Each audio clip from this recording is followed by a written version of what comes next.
Ashwathnarayan sir, ಇದು ಇನ್ನು ಎಷ್ಟು ದಿನ ಹೋಗ್ಬಹುದು ಹಾಗಾದ್ರೆ ನಿಮ್ ಪ್ರಕಾರ? ಸರ್ ನೋಡಿ, ಬಹಳ ಅಡ್ವಾನ್ಸ್ ಆಗಿ ಮೋದಿಯವರು ಯೋಚನೆ ಮಾಡಿ ಇನ್ನು ಇದು 1 ತಿಂಗಳ ಕಾಲ 2 ತಿಂಗಳ ಕಾಲ ಈ ಸಂಕಷ್ಟ ಮುಂದುವರಿಬಹುದು ಅಂತ ಹೇಳಿ ಸೂಕ್ಷ್ಮವಾಗಿ ಹೇಳಿರ್ತಕ್ಕಂಥದ್ದು.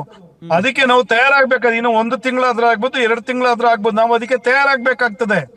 ಈಗ ನೀವು ಇದು ಕೋವಿಡ್ ಸಂಕಷ್ಟ ಕಾಲದಲ್ಲಿ ಏನು ಯುದ್ಧ ಆಗ್ಲಿಲ್ಲ ಸರ್, ಯಾವ ದೇಶಕ್ಕೂ ಯುದ್ಧ ಆಗ್ಲಿಲ್ಲ. ಆ ಮಹಾಮಾರಿ ಬಂದು ಕೂತ್ಕೊಂಡಾಗ ಅದನ್ನ ನಾವು ಎದುರಿಸಿದಂತ ನೀತಿ ಇದೆಯಾ, ಲಾಕ್ ಡೌನ್ ಆಯ್ತು, 10 ಜನಕ್ಕೆ ಫುಡ್ ಗ್ರೈನ್ಸ್ ಗಳನ್ನ ಕೊಡಿ, 10 kg ಫುಡ್ ಗ್ರೈನ್ಸ್ ನ ಇಡೀ 80 ಕೋಟಿ ಜನಕ್ಕೆ ಮನೆಗೆ ತಲುಪ್ತು ರೇಷನ್ ಅನ್ನ. ಅದು ಪ್ಲಾನ್ ಮಾಡ್ಕೊಂಡು ಮಾಡಿದ್ರು.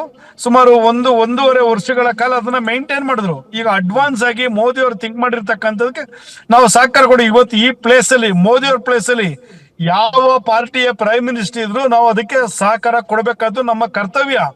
71 ವಾರಲ್ಲಿ ಇಂದಿರಾ ಗಾಂಧಿ ಅವರು ಕರೆ ಕೊಟ್ಟಾಗ ನಾವೆಲ್ಲ ಪಾಲನೆ ಮಾಡ್ಲಿಲ್ವಾ?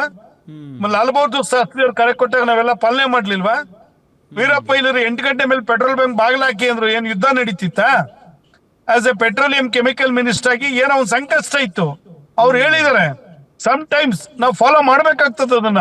ಚಿದಂಬರಂ ಹೇಳಿದ್ರು, ಏನ್ ಯುದ್ಧ ಯಾವ್ದು ನಡೀತಿರ್ಲಿಲ್ಲ, ಚಿನ್ನ ಖರೀದಿ ಮಾಡಬೇಡಿ ಅಂತ ಹೇಳಿದ್ರು. ಯಾವ್ದೋ ಒಂದು ದೇಶದ ಫೈನಾನ್ಷಿಯಲ್ ಕ್ರೈಸಿಸ್ ಎದುರಿಸಬೇಕಾದ್ರೆ ಫೈನಾನ್ಷಿಯಲ್ ಮಿನಿಸ್ಟರ್ ಹೇಳಿದ್ದ ನಾವು ಫಾಲೋ ಮಾಡ್ಬೇಕಾಗ್ತದೆ ಸರ್. ಸುಮ್ಮನೆ ಏನೋ ಮೋದಿ ಏನ್ ಕೊಟ್ರು, ಮೋದಿ ಹೇಳ್ಬಿಡ್ತಾರೆ ವಿದೇಶಕ್ಕೆ ಹೋಗಿರೋದು ಏನಕ್ಕೆ? ಟೆಕ್ನಾಲಜಿ ಶೇರ್ ಮಾಡ್ಕೊಳ್ಳೋದ್ರ ಬಗ್ಗೆ, ವಿದೇಶಾಂಗ ನೀತಿಯ ಬಗ್ಗೆ, ವ್ಯಾಪಾರ ವಹಿವಾಟಿನ ಬಗ್ಗೆ, ಇಂಥದ್ರ ಬಗ್ಗೆ ಮಾತುಕತೆ ನಡೆಸಿರೋದು. ನೆದರ್ಲ್ಯಾಂಡ್ ಅಲ್ಲಿ ಪ್ರವಾಸ ಮಾಡ್ಲಿಕ್ಕೆ ಹೋಗಿರೋದಲ್ಲ, ಮೋಜು ಮಸ್ತಿಗೋಸ್ಕರ ಹೋಗಿರೋದಲ್ಲ. ಚುನಾವಣೆ ಮುಗಿದೇಟಿಗೆ ಕೆಲವರು ಫಾರಿನ್ ಟ್ರಿಪ್ ಹೋಗ್ತಾರೆ ಲೀಡರ್ಗಳು. ಏನಕ್ಕೆ ಹೋಗ್ತಾರೆ ಅಂತ ಕಾಂಗ್ರೆಸ್ ಅವ್ರಿಗೂ ಗೊತ್ತಿದೆ, ಎಲ್ರಿಗೂ ಗೊತ್ತಿದೆ, ಮಾಧ್ಯಮಕ್ಕೂ ಗೊತ್ತಿದೆ. ಮೋದಿ ಅವ್ರ ಹತ್ರ ಯಾವುದೇ ಮೋಜಿ ಮಸ್ತಿಗೋಸ್ಕರ ವಿದೇಶಾಂಗ ಪ್ರವಾಸ ನೀತಿಗಳನ್ನ ಮಾಡೋದಿಲ್ಲ. ಸರ್, ಉಕ್ರೇನ್ ರಷ್ಯಾ ವಾರ ಆದಾಗ ಪಾಕಿಸ್ತಾನದ ವಿದ್ಯಾರ್ಥಿಗಳು ಭಾರತದ ಧ್ವಜ ಇಟ್ಕೊಂಡು ನಮ್ ದೇಶಕ್ಕೆ ಕರ್ಕೊಂಬಂದವರು ಪಾಕಿಸ್ತಾನ ಕಳಿಸಿರೋ ನೀತಿ ಇದೆ ಸರ್. ಅದೊಂದು ವಿದೇಶಾಂಗ ನೀತಿ. ಮೋದಿಯವರ ಅಕ್ಕಪಕ್ಕ ರಾಷ್ಟ್ರಗಳ ಇಟ್ಕೊಂಡಿರ್ತಕ್ಕಂಥ ಸ್ನೇಹ ಮತ್ತು ಸಂಬಂಧದ ಮೇಲೆ ಇವತ್ತು ಎಷ್ಟೋ ಜನ, ಅದು ಉಕ್ರೇನ್ ಆಗ್ಬೋದು, ರಷ್ಯಾ ಅದೆಲ್ಲ ಇರಬಹುದು. ಬಟ್ ಈಗ ಜನರಿಗೆ ನಿಮ್ಮಿಂದ ಒಂದು ಉತ್ತರ ಬೇಕಾಗಿರೋದು, ಇನ್ನೂ ಎಷ್ಟು ದಿನ ಇದು?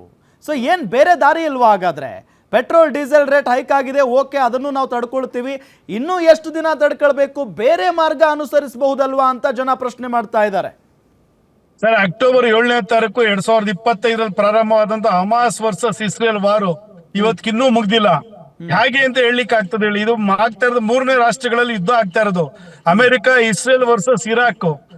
ಯುದ್ಧ ನಿಲ್ಸೋದು ಮತ್ತು ತಡೆಯೋದು ನಮ್ಮ ಕೈನಲ್ಲಿ ಇಲ್ಲ.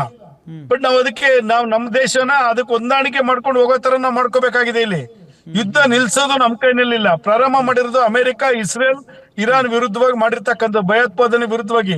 ಯುದ್ಧ ನಿಲ್ಸೋದು ನಮ್ಮ ಕೈನಲ್ಲಿಲ್ಲ. ಮಾತಾಡ್ತಾರೆ ಸುಮ್ನೆ ಏನೋ ಕೆಲವರು ಮಾತಾಡ್ತಾರೆ ಸರ್. ವಿಶ್ವಗುರು ಒಂದ್ ಮಾತಾಡಿದ್ರೆ ನಿಂತೋಗ್ಬಿಡ್ತದಲ್ಲ ಅಂತ, ಅದು ಬೇರೆ ವಿಷಯ. ಅದು ಯುದ್ಧ ನಿಲ್ಸೋದಕ್ಕಲ್ಲ. ನಮ್ಮ ದೇಶದ ಜನ ಸಂಕಷ್ಟದಲ್ಲಿದ್ದಾಗ ಇರಾನಿಂದ ಇರಾಕಿಂದ ಬರ್ಬೇಕಾ? ಮೋದಿ ಅವರು ಮಾತಾಡ್ತಾರೆ, ವಿದೇಶಾಂಗ ನೀತಿನಲ್ಲಿ ಉಲ್ಲೇಖ ಮಾಡಿ ಕರ್ಕೊಂಬರ್ತಾರೆ, ಅದು ಮಾಡಬಹುದು. ಆದ್ರೆ ಯುದ್ಧ ನಿಲ್ಸೋದು ನಮ್ಮ ಕೈನಲ್ಲಿಲ್ಲ. ಅದಕ್ಕೆ ನಾವು ಅಡ್ಜಸ್ಟ್ ಮಾಡ್ಕೊಂಡು ನಾವು ಮಾಡ್ಬೇಕಾಗಿದೆ. ಕೆಲವು ನೀತಿಗಳಿಗೆ ಹೊಂದಾಣಿಕೆ ಮಾಡ್ಕೊಂಡು ಹೋಗ್ಬೇಕಾಗಿದೆ ನಾವು ಅದನ್ನ. ಇದು ಯುದ್ಧ ಕಾಲದಲ್ಲಿ ನಾವು ಕೇಂದ್ರ ಸರ್ಕಾರ ತೆಗೆದುಕೊಳ್ತಕ್ಕಂಥ ತೀರ್ಮಾನಗಳು, ಅದು ಯಾವುದೇ ಸರ್ಕಾರ ಇರ್ಲಿ, ನಾವು ಅದಕ್ಕೆ ಸಹಕಾರ ಕೊಡುವಂತ ಜವಾಬ್ದಾರಿ ಈ ದೇಶದ ನಾಗರಿಕನ ಮತ್ತು ಎಲ್ಲಾ ಪೊಲಿಟಿಕಲ್ ಪಾರ್ಟಿಯ ಕರ್ತವ್ಯ ಅದು. Yes sir. ದರ್ಶನ್, ಈ ಅಶ್ವಥ್ ನಾರಾಯಣ ಅವರು ಹೇಳಿದ್ರು, ಈ ಹಿಂದೆನೂ ಇಂಥ ಪರಿಸ್ಥಿತಿಗಳಾದಂತಹ ಸಂದರ್ಭದಲ್ಲಿ ಇಡೀ ದೇಶವೇ ಸರ್ಕಾರಗಳ ಜೊತೆ ನಿಂತಿತ್ತು. ಈಗೇನು ಕಾಂಗ್ರೆಸ್ನವ್ರಿಗೆ ಏನು ಸಮಸ್ಯೆ ಆಗ್ತಾ ಇದೆ? ಸರ್, ಮೊದಲು ಅವರು ಹೇಳಿದ್ದೆಲ್ಲ ಹಿರಿಯರಿದ್ದಾರೆ ಕೇಳ್ಕೊಂಡೆ. ಸರ್, ನಮಗೆ ಇವರು ತುಲನೆ ಮಾಡ್ತಾ ಇರೋದು 1966ನೇ ಇಸ್ವಿ, 1971ನೇ ಇಸ್ವಿ. ಸ್ವಾಮಿ, ಇವರು ಹೇಳಿದ್ರಲ್ಲ ಎಂಥದ್ದು ಸೂಪರ್ ಭಾರತ, ಅದೆಂಥದ್ದೋ ಭಾರತ ಅಂತ, ಅದೆಷ್ಟೋ $1 ಟ್ರಿಲಿಯನ್ ಭಾರತ ಅಂತೇಳಿ.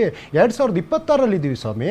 ಅವತ್ತು 1947ರಲ್ಲಿ 197 ಕೋಟಿ ರೂಪಾಯಿ ಬಜೆಟ್, ಇವತ್ತು 64 ಲಕ್ಷ ಕೋಟಿ ರೂಪಾಯಿ budget.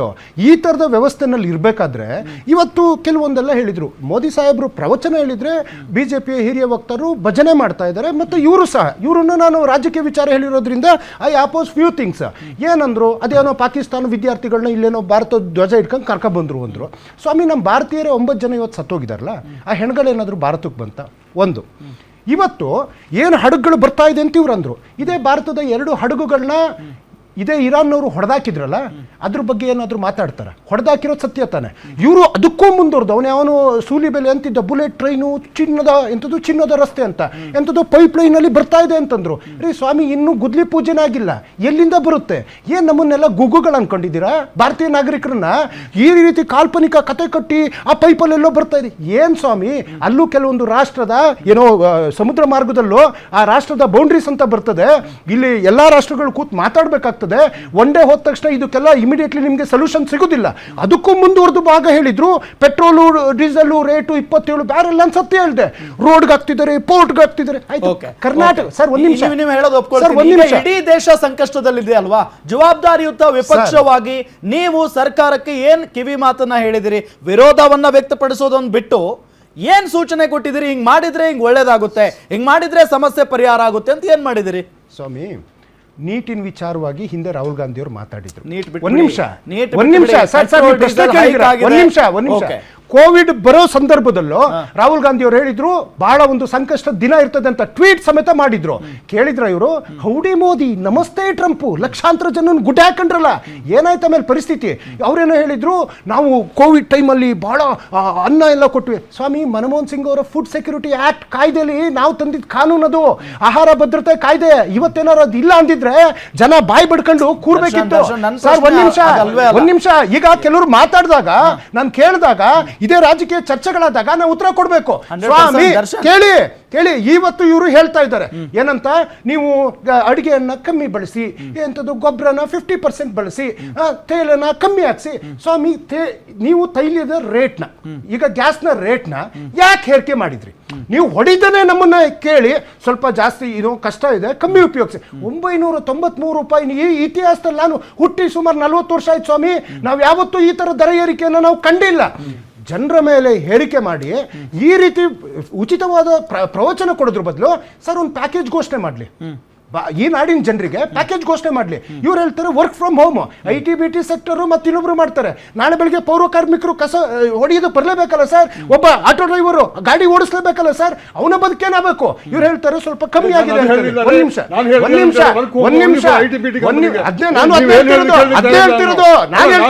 Auto driver work from home ಮಾಡ್ತಾರ, ಕಸ ಗುಡ್ಸೋರು ವರ್ಕ್ ಫ್ರಮ್ ಹೋಮ್ ಮಾಡ್ತಾರ, ಕಾರ್ಮಿಕ ಏನು ಕಂಪ್ಯೂಟರ್ ಲ್ಯಾಪ್ಟಾಪ್ ಇಟ್ಕೊಂಡ್ ಮಾಡ್ತಾರ, ಅವ್ರ ಬದುಕೇನಾಗಬೇಕು? ಕಾಲ್ಪನಿಕ ವಿಚಾರವನ್ನ ಬಿಟ್ಬಿಡಿ, ಸ್ವಲ್ಪ ಪ್ರಬುದ್ಧರಾಗಿ, ಅತಿ ಬುದ್ಧಿವಂತರು ತರ ವಿಶ್ವ ಮಟ್ಟದಲ್ಲಿ.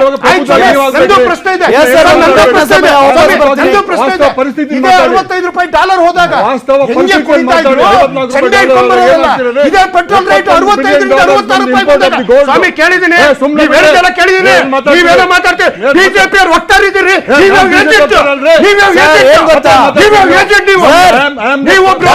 ಯಾವ ರೀತಿ ಕಿರ್ಚಾಡಿದ್ರೆ ಯಾರಿಗೂ ಅರ್ಥ ಆಗಲ್ಲ.